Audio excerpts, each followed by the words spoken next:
नमस्कार। स्वागत है आपका डार्क डायरी में। डर, रहस्य और रोमांच की उस दुनिया में जहां हम आपको सुनाते हैं सच्ची घटनाओं से प्रेरित रहस्यमयी और अनसुलझी कहानियां। तो चलिए खोलते हैं डार्क डायरी का एक और पन्ना। रात के करीब 8:30 बजे थे। आकाश में बादलों ने चांद को ढक रखा था और हवा में अजीब सी सिहरन थी। गांव के उत्तर दिशा में एक पुरानी हवेली खड़ी थी, बिल्कुल वीरान, जर्जर और सन्नाटे से भरी हुई। गांव वाले उसे काल हवेली के नाम से जानते थे। कहते हैं वहां कोई रहता नहीं, मगर फिर भी वहां से रात में रोने, चीखने और जंजीरों की आवाज आती है। किसी ने वहां कभी जाने की हिम्मत नहीं की, और जिसने भी की या तो लौटकर नहीं आया या फिर पागल होकर गांव के मंदिर के बाहर बैठा मिला। लोग उस हवेली की तरफ देखना तक पसंद नहीं करते थे। लेकिन आरव वैसा नहीं था। वह एक खोजी पत्रकार था जो इन रहस्यमयी कहानियों के पीछे की सच्चाई जानने में रुचि रखता था। उसे अजीब घटनाओं की तह तक जाना और सच सामने लाना पसंद था। जब उसने काल हवेली के बारे में इंटरनेट पर पढ़ा तो उसे लगा कि यही उसकी अगली कहानी हो सकती है। उसके चैनल के प्रोड्यूसर ने भी उसे हरी झंडी दे दी। अगले ही दिन Aarav camera, tripod, torch, power bank और एक रिकॉर्डिंग डिवाइस लेकर गांव की तरफ निकल पड़ा। गांव में कदम रखते ही लोगों ने उसे अजीब नजरों से देखा। एक बुजुर्ग ने पास आकर कहा, बेटा, अगर जिंदा लौटना है तो उस हवेली से दूर रहो। बहुत लोग गए, कोई नहीं लौटा। वहां कोई आत्मा है, बहुत क्रूर आत्मा। लेकिन आरव ने केवल मुस्कुराकर धन्यवाद कहा और आगे बढ़ गया। गांव से करीब 2 किलोमीटर दूर एक सुनसान रास्ता था जो हवेली की ओर जाता था। चारों तरफ ऊंचे पेड़, घना अंधेरा और बस उसकी टॉर्च की हल्की रोशनी। कुछ दूर जाने के बाद उसे हवेली की झलक दिखाई दी। एक विशाल दरवाजा जो आधा गिर चुका था, टूटी दीवारें, खिड़कियों से लटकते झाड़ फानूस और दीवारों पर उग आई इकाई। हवेली को देखते ही शरीर में एक अजीब सी सिहरन दौड़ गई। लेकिन आरव हिम्मत करके आगे बढ़ा और दरवाजा धीरे धीरे खोलने लगा। दरवाजा एक अजीब सी आवाज करता हुआ खुला, जैसे किसी की चीख। अंदर कदम रखते ही नमी, सीलन और सड़ांध की मिलीजुली गंध ने उसे घेर लिया। फर्श पर धूल की मोटी परत, दीवारों पर जले हुए दियों के निशान और हर कोने में मकड़ी के जाले। हवेली इतनी बड़ी थी कि आवाज भी गूंजती थी।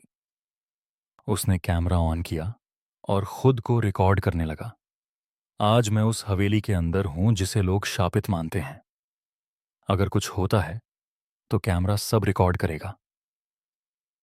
वह एक एक कमरा खंगालने लगा। हर कमरे में पुराने फर्नीचर, फटी हुई तस्वीरें और दीवारों पर अजीब निशान थे। एक कमरा ऐसा था जहां दीवार पर किसी ने खून से लिखा था, वापस चले जाओ।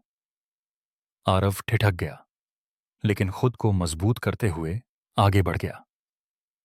वह जानता था कि ये सब डराने की कोशिश हो सकती है। रात गहराती गई, हवेली की खामोशी और गाढ़ी होती गई। अचानक उसे ऊपर की मंजिल से किसी के चलने की आवाज आई। वह धीरे धीरे सीढ़ियां चढ़कर ऊपर पहुंचा। वहां एक बड़ा सा कमरा था, जिसमें एक बिखरा हुआ पलंग, एक टूटा आईना और दीवार पर एक महिला की जली हुई तस्वीर थी। तभी उसे किसी के रोने की आवाज आई। वह पलटा, मगर कोई नहीं था। अचानक कमरे का दरवाजा अपने आप बंद हो गया।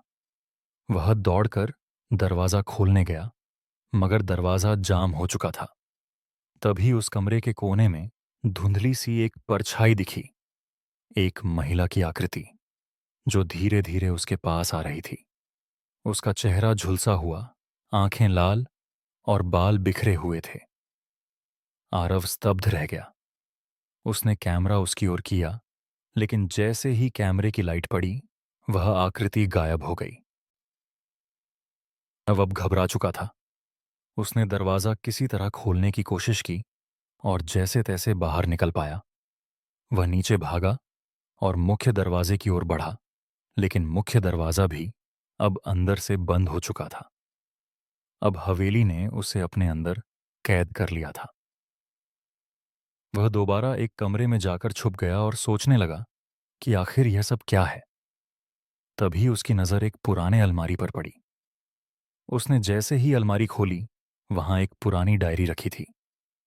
डायरी को खोलते ही पहले पन्ने पर लिखा था, मैं रेखा हूं, इस हवेली की बहू। आगे लिखा था, मुझे इस हवेली में मेरे पति ने जिंदा जला दिया क्योंकि मैंने उसकी बर्बरता का विरोध किया। अब मेरी आत्मा इस हवेली में कैद है। मुझे मुक्ति चाहिए, मुझे न्याय चाहिए। जो भी यहां आता है, मैं उसे रोकूंगी, क्योंकि मुझे डर है कि कोई भी मेरी सच्चाई बाहर नहीं लाएगा। अरव समझ गया कि यह आत्मा सिर्फ डराने के लिए नहीं है, उसे न्याय चाहिए। उसने सोचा कि इस कहानी को उजागर किया जाना चाहिए। अगले दिन सुबह जब किसी तरह दरवाजा अपने आप खुल गया, वह बाहर निकल आया, गांव पहुंचा और सीधे पुलिस स्टेशन गया।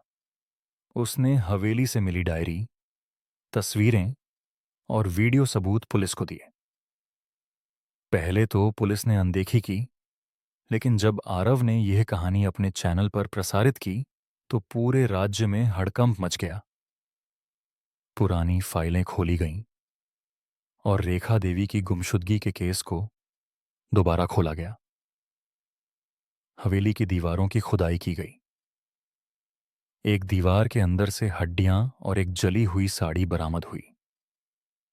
फोरेंसिक जांच में साबित हो गया कि यह रेखा देवी की ही अस्थियां थीं। अब यह केस हत्या में बदल गया।